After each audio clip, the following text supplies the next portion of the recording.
بێگومان تاوەکو ئەم نەخۆشخانە سەد قەڕەوێڵەیە تەواو دەکرێت و دروست دەکرێت ڕێکاری دروستکردنەکەی کاتی دەوێت. دەمانێت بزانین خەرجی تێچۆکەی چەندێکات چەندێک کاتی دەوێت چەندە گرنگەکە نەخۆشخانەیەکی سەد قەڕەوێڵەیە لە قەزای شێخان هەبێت بۆ گفتوگۆکردن سەبارەت بەم بابەتە لەگەڵ میوانمان سەردار شێخ یەحیا قایمەقامی شێخان گفتوگۆکەین. ئەم کاتتان باش بەڕێز سەردار. کەی دروستکردنی نەخۆشخانەی سەد قەڕەوێڵەیەکەی شێخان دەست پێ دەکات؟ بەڵێ طبعاً بۆ زانینی جەنابتان و هەموو بینەران و گوێگرانیش طبعاً سنووری قەزای شێخان بە هەر پێنج ناحیەکەیەوە زیاتر لە 210,000 کەسی لێ نیشتەجێیە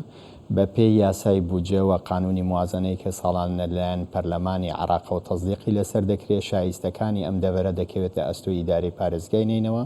و هەروە وەزارەتەکانی ئیتیحادی حکوومەتی عێراق بۆ ئەم مەبەستە و طبعاً پێداگیری بەردەوامی حکوومەتی هەرێمی کوردستان چێم ناوچەیە لە ژێر دەسەڵاتی حکوومەتی هەرێمی کوردستان و ئیدارەی پارێزگای دهۆکدایە بەردەوام کار بۆ ئەوە کراوە کە ئەو پێداویستی و پرۆژانەی کە گرنگن لە سنووری قەزای شێخان جێبەجێ بکرێن لەسەر ئەرک و بودجە یاساییەکەی لەسەر ئیدارەی پارێزگای نینەوە. یەکێک لەو پرۆژە ستراتیجیانە و پێویست بوون بۆ سنووری قەزای شێخان دروستکردنی نەخۆشخانەیەکی سەد تەختی بووە و بۆ ئەم مەبەستە بە سوپاسەوە بۆ جەنابی سەرۆکی حکوومەت ڕێزدار کاک مەسرور بارزانی پاش ئەوەی داوا کرا لایەن بەڕێزیانەوە بە فەرمی ڕەزامەندی لەسەر تەملیکردنی حەبدە دۆنمونی و لە سەنتەری قەزای شێخان زەوی تەرخانکرا بۆ دروستکردنی ئەم نەخۆشخانە و ئەو پرۆژە گرنگەیە دروستکراوی ئەم پرۆژەیە ئەگەر دروست بکرێت و بە تەواوبوونی خزمەتی سنووری قەزای شێخان تەواوبوونەکەیەکەی کە چ خزمەتێک بەو شوێنە دەگەێنێت بە شێخان دەگەێنێت بەڕێز سەردار. بەڵام با بزانین کە من لە هەواڵەکە بە هاوڵاتیانم گەیاند کە ئەم نەخۆشخانەیە لە چەند بەشێک پێک هاتووە یاخود لە چەند بەشێک خۆی دەبینێتەوە، بەشەکان چین؟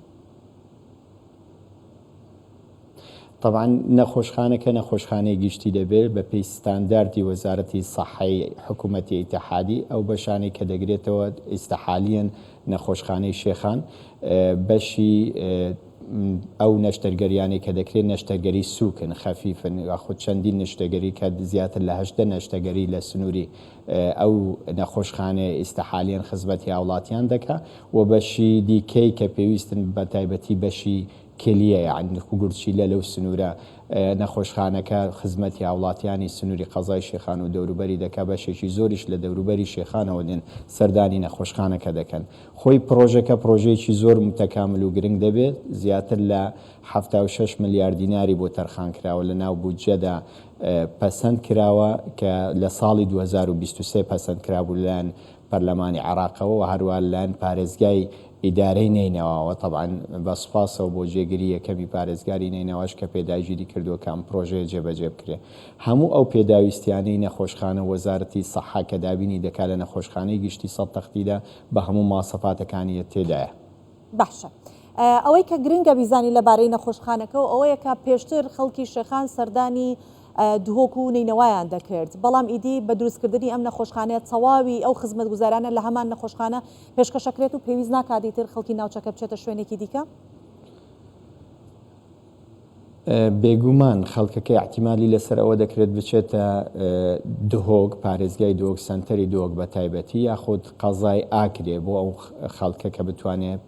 پێداویستیەکانی لە ڕووی تەندروستی و سەحیەوە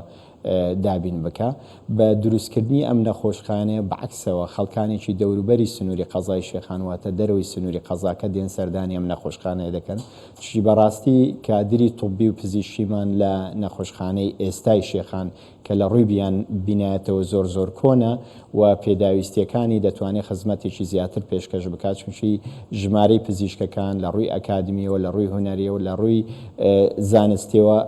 جێگای احتیمادن دەتوان نەخۆشەکانیش احتیمادیان لەسەر بکەن و خەڵکێکی زۆر احتیمال لەسەرەوە بکە بۆ چارەسەرکردن ڕوو لەم نەخۆشخانەیە بکەن. باشە کاتە جەنابێت ئاباژەت بە کارمەندانی تەندروستی هەروەها پزیشکانیش کرد. با بزانین ئایا لەگەڵ تەواوبوونی پێداویستیەکان کارمەندان و هەروەها ستافی تەندروستی هەر لە خەڵکی شێخان دەبن لەوێدا ئامەزرێن یاخود هەر لە ئێستا ئامادەکاری بۆ کراوە و دابین کراوە؟ بەڵێ هەر لە ئێستاوە ئامادەکاری بۆ کراوە چێمە زیاتر لە 1100 کارمەندی پزیشکی بە پزیشکی با بڵێن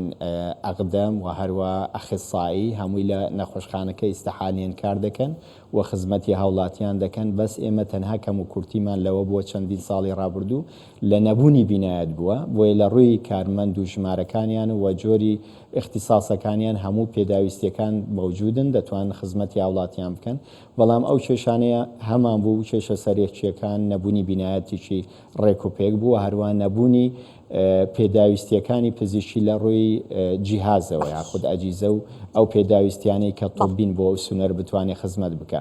ئەو کەم و کورتیانەش زیاتر ئەوە بوو حکوومەتی ئیتحادی بەدایبەتی وەزارەتی سەحە لە ساڵانی ڕابردوو غەدر و غوبنێکی یەکجار زۆری لەم ناوچەیە کردبوو نەیدەهێشت ئەو پرۆژە استراتیژیانە دروست ببن بەڵام لە دوای دەست بەکاربوونی کابینەی نوێی حکوومەتی هەرێمی کوردستان محاولێ و جددی بۆ ئەوە کراوە و هەروە فشارێکی تەواو خرایە سەر وەزارەتی سەحەی عراقی تاوەکو بتوانرێ ئەو پرۆژەیە بە زووترین کات جێبەجێ بکرێ و دەست بە کارەکانی بکات. بەڵێ سپاس دەکەین بەڕێز سەردار شێخ یەحیا قای مەقامی شێخان